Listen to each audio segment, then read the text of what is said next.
Shitaben Sensei.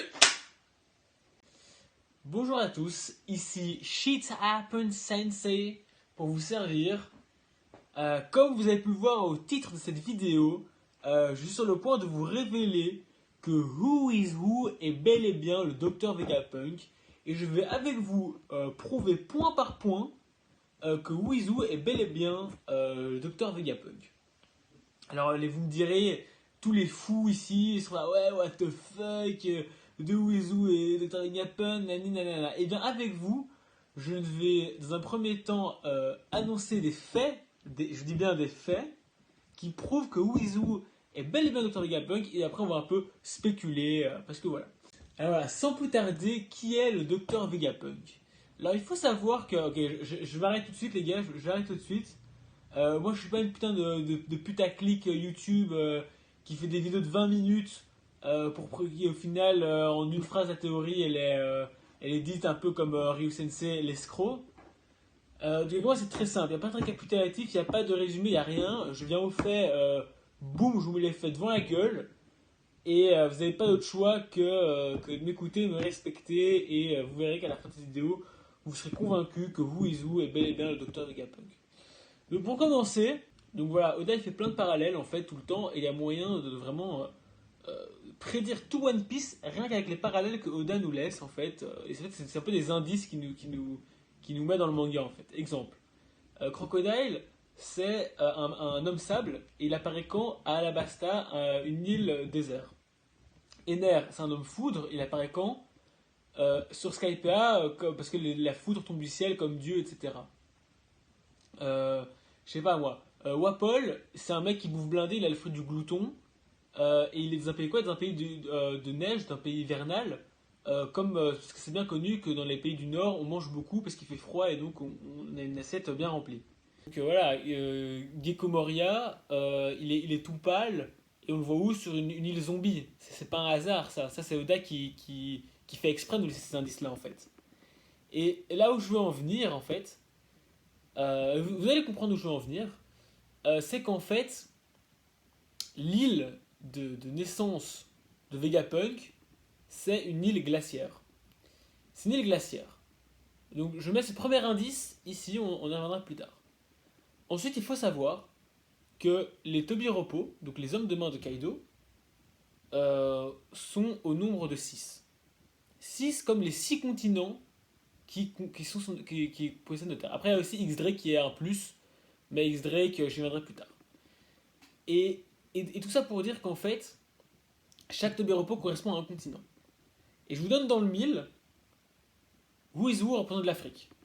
Bon, après on peut faire voilà. Donc il y a la meuf araignée qui représente l'Asie, il y a Houl qui représente l'Océanie, le Spinosaure c'est l'Amérique, le Triceratops c'est l'Europe, et le Tigre à dents de sabre c'est l'Afrique. Et pourquoi et donc là on a déjà un lien qui est déjà on a déjà un lien très fort. Le premier lien, c'est l'île natale de Vegapunk, c'est une île glaciaire.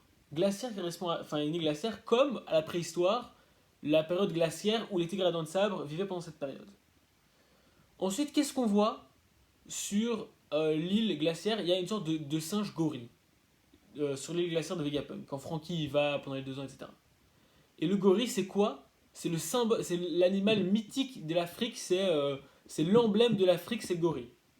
Donc là, déjà, on a 2 gros parallèles entre Vegapunk, son île natale, les Tobiropo ou Wizwu. Donc ça, c'est déjà pas rien, je trouve. Je trouve que ça, c'est quand même un gros élément qui est pas dû au hasard. Et je pense vraiment pas que Oda. Je pense qu'Oda sait très bien ce qu'il fait. Et peu sont ceux qui arrivent à voir ça. Donc ça, c'est un premier élément. Après, il y a plein de gens qui seront là. Oui, mais pourquoi est-ce que Wizwu est dans le même équipage que César, nani, nanana? Et bien ça, c'est très intéressant. Parce que d'abord, il faut savoir que César s'est fait vaincre. Pourtant, Kaido n'est pas si énervé sur Luffy et compagnie. Il n'est pas en mode je le démonte, etc. Même il s'en fout en fait. Je veux dire, Luffy il est à Wano, Kaido il le voit, il le démonte. Kaido il se dit pas ok je veux buter tous les Mugiwara, je vais les chercher, priorité numéro 1, blablabla et tout, il s'en bat les couilles. Pourquoi est-ce qu'il s'en bat les couilles? Parce qu'au final il s'en fout de César en fait, parce que Vegapunk est dans son équipage. Et c'est ça qu'il faut bien comprendre. C'est que c'est qu'en fait Kaido il s'en bat un peu les couilles de César parce que Vegapunk fait aussi partie de son équipage. Et en fait Kaido a les deux plus grands scientifiques dans son équipage, même si ça n'est pas vraiment dans son équipage. Et voilà, on se comprend.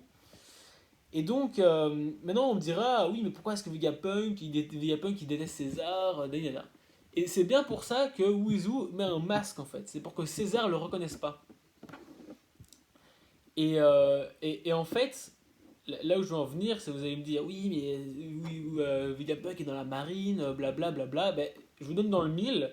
C'est aussi pour ça qu'il a un masque. C'est pour pas que la marine le reconnaisse. En fait, il fait un double jeu, Vegapunk. Il a un double jeu, il est une fois dans la marine et une fois avec Kaido. Et en fait, c'est très intéressant parce que Vegapunk a la haine contre Kaido parce que Kaido utilise César. Et quand est-ce que Oda nous donne cet indice-là, ça c'est très important de le souligner, c'est quand Kaido rassemble tous les Tobiropo, il dit King en personne dit oui, c'est moi qui ai appelé les Tobiropo, sinon vous n'aurez jamais accepté de venir. Et qui répond à ça? Wizu. Wizu dit oui, t'as raison, blabla et tout, je serais pas venu si Kaido m'avait appelé. Pourquoi? Parce que Vegapunk déteste Kaido. Pour plusieurs raisons. Parce que raison numéro 1, euh, Kaido utilise César et Vegapunk est là en mode ouais, César c'est un confini. Et deuxième raison, c'est parce qu'on sait très bien que Vegapunk est toujours utilisé pour protéger ses villes natales, une fois par la marine, une fois par le Germa, une fois par Kaido. Vous me suivez. Et voilà, autre info qu'on a sur Vegapunk, pourquoi est-ce que Wizu serait Vegapunk? Et c'est un argument en plus, vous voyez? Toute la vidéo c'est comme ça, bam bam bam, j'enchaîne les arguments. Parce qu'en fait, déjà, c'est Wizu qui dit à Queen que X-Drake est un agent double et que X-Drake est un agent spécial de la marine. Pourquoi? Parce que Vegapunk connaît X-Drake, parce que Vegapunk était et est, peut-être, on ne sait pas s'il est dans la marine ou s'il fait jeu double avec la marine, Kaido, voilà. Mais donc il connaît ça, c'est un premier élément. Deuxième élément de Vegapunk en lien avec la marine, c'est... Oui, voilà, excusez-moi, j'ai un petit perte de mémoire. C'est quand il est en face à face contre Jinbe, il reconnaît Jinbe. Il reconnaît Jinbe, il va, ah, Jinbe, t'es là, nanana. Jinbe, ah, c'est qui ce mec, je le connais pas, il a son masque, je vous donne dans le mille, parce que Vegapunk connaît Jinbe de l'ordre des corsaires, quand Jinbe était encore en corsaire. Après, on me dira, oui, mais pourquoi est-ce que Kaido ne demande pas à Vegapunk, alias aka Wizu, de faire des slimes, nanana. Ben, je pense parce que Vegapunk a quand même une certaine éthique, et que certes, Vegapunk se connaît beaucoup en fruits du démon, il a créé les fruits du démon qui permettent d'être ingurgités par des objets, des animaux, mes couilles, mais je pense que pour Vegapunk, les slimes c'est dead en fait, c'est pas du bon boulot, c'est une science qui n'aboutira pas ou jamais, enfin pas tout de suite ou bien vraiment dans très longtemps, et donc il refuse de s'occuper de ça. Et je pense qu'il y a des conflits avec Kaido à cause de ça, et c'est notamment pour ça qu'il y a toute l'histoire que Wizu est un peu libre en tant que Toboropo et il peut faire un peu ce qu'il veut, etc. Enfin bref. Et je pense aussi que j'ai un petit trou de mémoire, là je vous avoue, mais j'avais un bon argument en tête. Oui, voilà. Ça choque personne qu'on dise que Kaido est la créature la plus forte du monde. Depuis quand Kaido est une créature? Quoi, on mange un fruit du démon et on devient une créature? Ça n'a pas de sens. Ça n'a pas de sens. Ça n'a aucun sens. Et c'est pour ça qu'en fait, Vegapunk a transformé Kaido en créature. Et c'est là tout le génie de Oda, c'est vraiment nous laisser ces indices-là, quoi. Qui d'autre pourrait être capable de transformer un humain en créature? Qui d'autre? Donnez-moi un nom. Donc voilà, là je pense que c'est assez gros ce qu'on a. C'est quand même pas rien. Et puis on me dira, je vois venir là tous les rageux, tous les haters et tout, je vois venir. Il dira oui, mais on a déjà vu des images d'ombre de Vegapunk et il ressemble pas du tout à Wizu. Et là je vous coupe sec. On voyait aussi des images, on avait aussi vu une image de Mama dans l'ombre au tout début, quand on présente les 4 empereurs, quand Johnny présente les 4 empereurs à Luffy et Zoro à l'époque, on voit les 4 images. Shanks qui ressemble à Shanks, Barbe Blanche qui ressemble à Barbe Blanche, Kaido et Mama, ils ressemblent pas du tout à ce quelques images. Donc, ça veut tout dire. Ça veut tout dire, ça veut tout dire, ça veut tout dire. Donc voilà. Que dire de plus Que dire de plus Pour moi, c'est clair, ça paraît très clair.